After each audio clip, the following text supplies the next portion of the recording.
Hi friends, welcome back to Pushu blogs Kannada. ಇವತ್ತು ನಾನು ಮಾರ್ನಿಂಗಿಂದ vlog start ಮಾಡ್ತಾಯಿದ್ದೀನಿ. ನೋಡಿ, ಮಾರ್ನಿಂಗ್ 8 ಆಗಿದೆ. ಇವತ್ತು ಬೆಳಗ್ಗೆನೇ ಎಷ್ಟು ಮಂಜಿದೆ ಅಂಥೇಳಿ ಮನೆ ಎದುರುಗಡೆ ಬರ್ತಾ ಇರೋರು ಕೂಡ ಕಾಣಿಸ್ತಾ ಇಲ್ಲ. ಹಾಗಾಗಿ ನಿಮ್ಮ ಜೊತೆನೂ ಶೇರ್ ಮಾಡ್ಕೊಳ್ಳೋಣ ಅಂಥೇಳಿ ವಿಡಿಯೋ ಮಾಡಿಕೊಂಡೆ. ತುಂಬಾ ಮಂಜಿದೆ, ತುಂಬ ಚಳಿ ಇದೆ ಕೂಡ. ಮಾರ್ನಿಂಗ್ ಎದ್ದ ತಕ್ಷಣ 6 ಇನ್ನೂ ಜಾಸ್ತಿ ಇತ್ತು, ಈಚೆ ಬರೋದಕ್ಕಾಗಲಿಲ್ಲ. ಹಾಗಾಗಿ ನಾನು 8 ಆದರೂ ಇದು ನೋಡಿ ಇನ್ನೂ ಕಡಿಮೆ ಆಗಿಲ್ಲ ಎಷ್ಟಿದೆ ಅಂತ. ಆಪೋಸಿಟ್ ಇರೋ ಮನೆಗಳು, ಜನ ಯಾರಾದರೂ ಬರ್ತಾಯಿದ್ರು ಕೂಡ ಅಷ್ಟು ಕ್ಲಿಯರಾಗಿ ಕಾಣಿಸ್ತಾ ಇಲ್ಲ, ಅಷ್ಟು ಮಂಜಿದೆ. ತುಂಬ ಚೆನ್ನಾಗಿತ್ತು ಮಾತ್ರ ವೆದರು ಇವತ್ತು. ಎತ್ಕೋ ಬಾ ಬ್ಯಾಗು, ಬಾ ಬಾ ಬಾ ಬಾ ಬಾ ಬಾ ಬಾ, ಫಾಸ್ಟ್ ಫಾಸ್ಟ್ ಫಾಸ್ಟ್ ಬಾ. ಬಂದರು ಬಂದರು ಬಂದರು.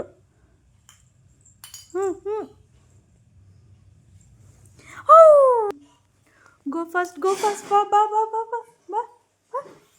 ಬಂದರು ಬಂದರು ಬಂದರು, ಚಿಕ್ಕು ಬಂದರು. ಬನ್ನಿ ಬನ್ನಿ ಬನ್ನಿ ಬನ್ನಿ, ಎತ್ಕೊಳ್ಳಿ, ಎತ್ಕೊ ಬನ್ನಿ ಬನ್ನಿ ಬನ್ನಿ ಫಾಸ್ಟಾಗಿ. ನಾನು ಬಂದೆ ನಾನು ಬಂದೆ ನಾನು ನಾನು ನಾನು ನಾನು ನಾನು ವಾವ್, ಗುಡ್ ಜಾಬ್ ಚಿಕ್ಕು. ಇವತ್ತು ಹೇರ್ ಕೇರ್ ಮಾಡ್ಕೊಳ್ಳೋಣ ಅಂತ ಹೇಳಿ ಮನೆಯಲ್ಲೇ ಒಂದು ಹೇರ್ ಪ್ಯಾಕ್ನ ಪ್ರಿಪೇರ್ ಮಾಡ್ತಾಯಿದ್ದೀನಿ.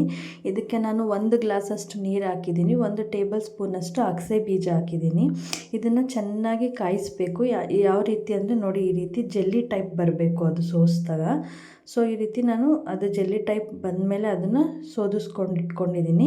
ಇದಕ್ಕೆ ನಾನು 1 ಟೇಬಲ್ ಸ್ಪೂನಷ್ಟು ಕೋಕೋನಟ್ ಆಯಿಲ್, ಕೊಬ್ಬರಿ ಎಣ್ಣೆ ಹಾಕಿ ಈ ಥರ ನೋಡಿ, ಆ ಜೆಲ್ಲಿ ಟೈಪ್ ಫಾರ್ಮ್ ಆಗಿದೆ, ಗೊತ್ತಾಗ್ತಾ ಇದೆ ಅಲ್ಲ ನಿಮಗೆ. ಇದನ್ನು ಚೆನ್ನಾಗಿ ಮಿಕ್ಸ್ ಮಾಡಬೇಕು. ಸ್ವಲ್ಪ ಇದು ಕೋಕೋನಟ್ ಆಯಿಲು ಮತ್ತು ಅದು ಜೆಲ್ಲಿ ಥರ ಆಗಿರೋದು ಮಿಕ್ಸ್ ಮಾಡ್ಕೊಳ್ಳೋದಕ್ಕೆ ಟೈಮ್ ತಗೊಳುತ್ತೆ. ಅಲ್ಲಿವರೆಗೂ ಈ ರೀತಿ ಮಿಕ್ಸ್ ಮಾಡ್ತಾ ಇರಬೇಕು.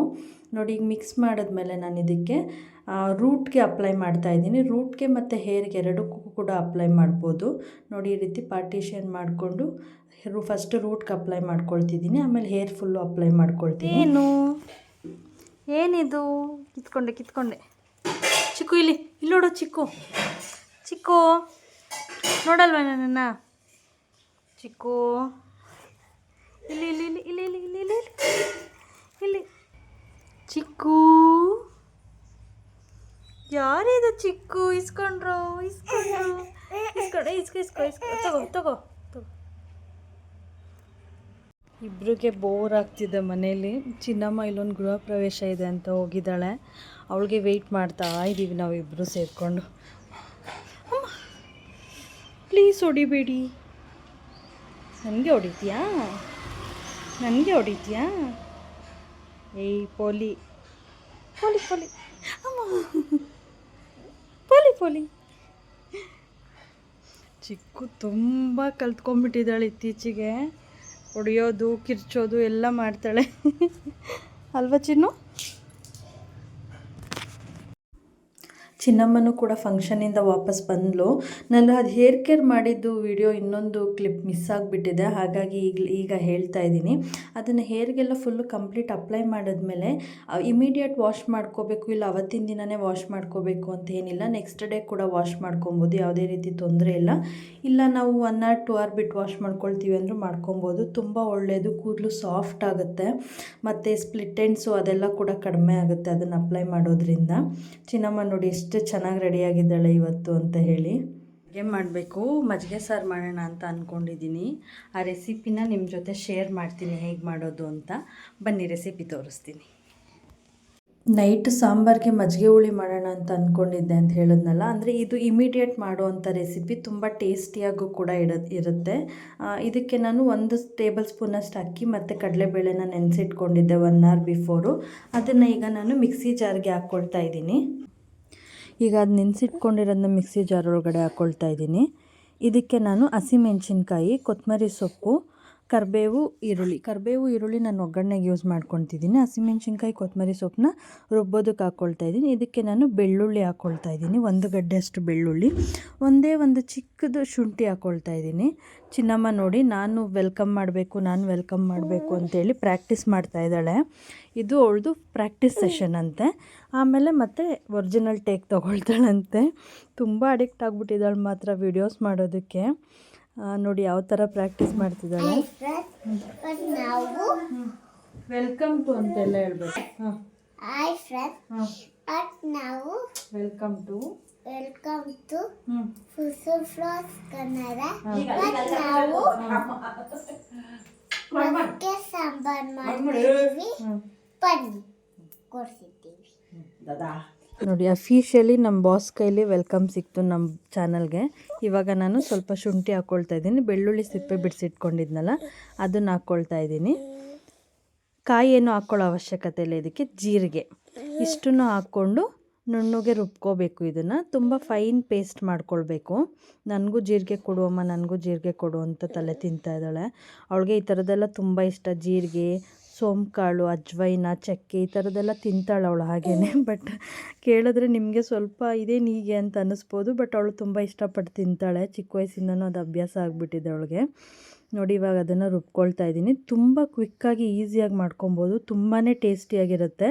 ನೀವೆಲ್ಲ ಒಂದು ಸತಿ ಮನೇಲಿ ಟ್ರೈ ಮಾಡಿ ಹೇಗಿತ್ತು ಅಂತ ಕಮೆಂಟ್ ಮಾಡಿ ತಿಳಿಸಿ.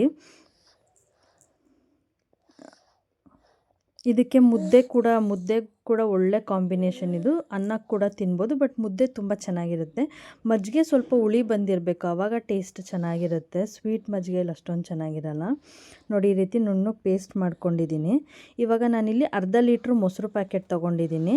ಅದನ್ನು ಚೆನ್ನಾಗಿ ಈ ಥರ ಶೇಕ್ ಮಾಡಿಕೊಂಡ್ರೆ ಮೊಸರೆಲ್ಲ ಒಡೆದು ಮಜ್ಜಿಗೆ ಕನ್ಸಿಸ್ಟೆನ್ಸಿಗೆ ಬರುತ್ತೆ. ನಾವು ಸಪ್ರೇಟ್ ಮಜ್ಜಿಗೆ ಕಡಿಯೋದ್ರಲ್ಲೇ ಮಾಡ್ಕೋಬೇಕು ಅಂತ ಏನಿಲ್ಲ, ಈ ಥರನೂ ಮಾಡ್ಕೊಳ್ಬೋದು. ಇವಾಗ ನಾನು ಒಂದು ಪಾತ್ರೆ ಇಟ್ಟಿದ್ದೀನಿ, ಅದಕ್ಕೆ ಒಂದು 2-3 ಸ್ಪೂನಷ್ಟು ಎಣ್ಣೆ ಹಾಕ್ಕೊಳ್ತಾ ಇದ್ದೀನಿ. ಇದಕ್ಕೇನು ಜಾಸ್ತಿ ಎಣ್ಣೆ ತೊಗೊಳ್ಳೋದಿಲ್ಲ, ಜಸ್ಟ್ ಆನಿಯನ್ ಫ್ರೈ ಮಾಡೋದಕ್ಕಷ್ಟೇ ಬೇಕು ಎಣ್ಣೆ. ನೋಡಿ ಇವಾಗ ಎಣ್ಣೆ ಬಿಸಿ ಆದಮೇಲೆ ಇದಕ್ಕೆ ಒಗ್ಗರಣೆಗೆ ಸಾಸಿವೆ ಹಾಕ್ಕೊಳ್ತಿದ್ದೀನಿ. ಜೀರಿಗೆ ಬೇಡ, ರುಬ್ಬೋದಕ್ಕೆ ಹಾಕಿದ್ದೀವಿ ಜೀರಿಗೆ, ಹಾಗಾಗಿ ಸಾಸಿವೆ ಸಾಕು. ಕರಿಬೇವು ಮತ್ತು ಕಟ್ ಮಾಡಿ ಇಟ್ಕೊಂಡಿರೋ ಈರುಳ್ಳಿ. ಇದಕ್ಕೆ ಏನಂದರೆ ಮೇನ್ ಈರುಳ್ಳಿ ಜಾಸ್ತಿ ಬೇಕು, ದಪ್ಪದಾಗಿ ಮೀಡಿಯಮಾಗಿ ಕಟ್ ಮಾಡ್ಕೊಳ್ಬೇಕು. ಆಮೇಲೆ ಇದಕ್ಕೆ ಇನ್ನೊಂದು ಹೆಸ್ರು ಕಾಳನ್ನ ಕೂಡ ಹುರಿದು ಹಾಕ್ಬೋದು, ಬಟ್ ನಾನು ಇವತ್ತು ಹಾಕ್ತಾಯಿಲ್ಲ, ಬರೀ ಪ್ಲೇನಾಗಿ ಮಾಡ್ಕೊಳ್ತಾ ಇದ್ದೀನಿ. ನೋಡಿ ಇದು ಆನಿಯನ್ ಎಲ್ಲ ಟ್ರಾನ್ಸ್ಪರೆಂಟ್ ಕಲರ್ ಬರೋವರೆಗೂ ಸ್ವಲ್ಪ ಫ್ರೈ ಮಾಡಿಕೊಂಡು ಇದಕ್ಕೆ ಒಂದು ಚಿಟಿಕೆ ಅಷ್ಟು ಅರಿಶಿನ ಪುಡಿ ಸೇರಿಸ್ಕೊಳ್ತಾ ಇದ್ದೀನಿ. ಚೆನ್ನಾಗಿ ಮಿಕ್ಸ್ ಮಾಡ್ಕೊಳ್ಬೇಕು. ಇವಾಗ ನಾವೇನು ರುಬ್ಬಿಟ್ಕೊಂಡಿದ್ವಲ್ಲ ಮಸಾಲೆನ ಆ್ಯಡ್ ಮಾಡ್ಕೊಳ್ತಾ ಇದ್ದೀನಿ. ಮಸಾಲೆ ಸ್ವಲ್ಪ ಹಸಿ ಸ್ಮೆಲ್ ಹೋಗೋವರೆಗೂ ಫ್ರೈ ಮಾಡ್ಕೋಬೇಕು. ಸ್ವಲ್ಪ ಅದಕ್ಕೆ ನೀರು ಎಷ್ಟು ಬೇಕೋ ಆ ಮಸಾಲೆಗೆ ಅಷ್ಟಕ್ಕೆ ಮಾತ್ರ ಹಾಕ್ಕೊಂಡು ಇವಾಗ ಅದನ್ನು ಚೆನ್ನಾಗಿ ಮಸಾಲೆ ಹಸಿ ಸ್ಮೆಲ್ ಹೋಗೋವರೆಗೂ ಫ್ರೈ ಮಾಡ್ಕೊಳ್ಬೇಕು. ಇದಕ್ಕೆ ನಾನು ರುಚಿಗೆ ಎಷ್ಟು ಬೇಕೋ ಅಷ್ಟು ಉಪ್ಪನ್ನ ಈಗಲೇ ಆ್ಯಡ್ ಮಾಡ್ಕೊಳ್ತಾ ಇದ್ದೀನಿ. ನೋಡಿ ಆ ಮೊಸರು ಏನು ಇದು ಮಾಡ್ಕೊಂಡು ಶೇಕ್ ಮಾಡಿ ಇಟ್ಕೊಂಡಿದ್ವಲ್ಲ ಅದನ್ನು ಕೂಡ ಇವಾಗ ಆ್ಯಡ್ ಮಾಡಿಕೊಂಡು ಚೆನ್ನಾಗಿ ಮಿಕ್ಸ್ ಮಾಡ್ಕೊಳ್ಬೇಕು. ಇದಕ್ಕೆ ಇವಾಗ ಫುಲ್ಲು ಪಾತ್ರೆ ಫುಲ್ಲು ನಾನು ನೀರು ಹಾಕ್ತಾಯಿದ್ದೀನಿ. ನಮಗೆ ಕನ್ಸಿಸ್ಟೆನ್ಸಿ ನೋಡಿಕೊಂಡು ನಾವು ನೀರನ್ನ ಆ್ಯಡ್ ಮಾಡ್ಕೊಬೋದು. ಇಲ್ಲ ನಮಗೆ ಸ್ವಲ್ಪ ಗಟ್ಟಿಗೆ ಬೇಕು ಅಂದರೆ ಸ್ವಲ್ಪ ಆ್ಯಡ್ ಮಾಡ್ಕೊಳ್ಳಿ, ಇಲ್ಲ ನಮಗೆ ಜಾಸ್ತಿ ಸ್ವಲ್ಪ ತೆಳುವಾಗಿ ಬೇಕು ಅಂದರೆ ಜಾಸ್ತಿ ಆ್ಯಡ್ ಮಾಡ್ಕೊಳ್ಳಿ. ನೋಡಿ ಈಗ ರುಚಿಗೆ ತಕ್ಕಷ್ಟು ಉಪ್ಪು ಹಾಕ್ಕೊಂಡು ಇದನ್ನು ಚೆನ್ನಾಗಿ ಕುದಿ ಬರೋವರೆಗೂ ಕುದಿಸ್ಕೋಬೇಕು. ಇದು ಕುದ್ಮೇಲೆ ಮಜ್ಜಿಗೆ ಸಾರು ರೆಡಿ ಆಗೋಗುತ್ತೆ. ಇಷ್ಟೇ, ವೆರಿ ಸಿಂಪಲ್, ಈಸಿಯಾಗಿ ಮಾಡ್ಕೊಬೋದು. ನೀವು ಕೂಡ ಮನೇಲಿ ಟ್ರೈ ಮಾಡಿ, ತುಂಬಾ ಇಷ್ಟಪಡ್ತೀರಾ. ಓಕೆ ಫ್ರೆಂಡ್ಸ್, ಇದಾಗಿತ್ತು ನನ್ನ ಇವತ್ತಿನ ವ್ಲಾಗ್. ಮತ್ತೊಂದು ಹೊಸ ವ್ಲಾಗ್ ಜೊತೆಗೆ ನಾನು ನಿಮಗೆ ಮತ್ತೆ ಸಿಗ್ತೀನಿ. ಅಲ್ಲಿವರೆಗೂ ಪ್ಲೀಸ್ ನನಗೆ ಸಪೋರ್ಟ್ ಮಾಡಿ. Thank you.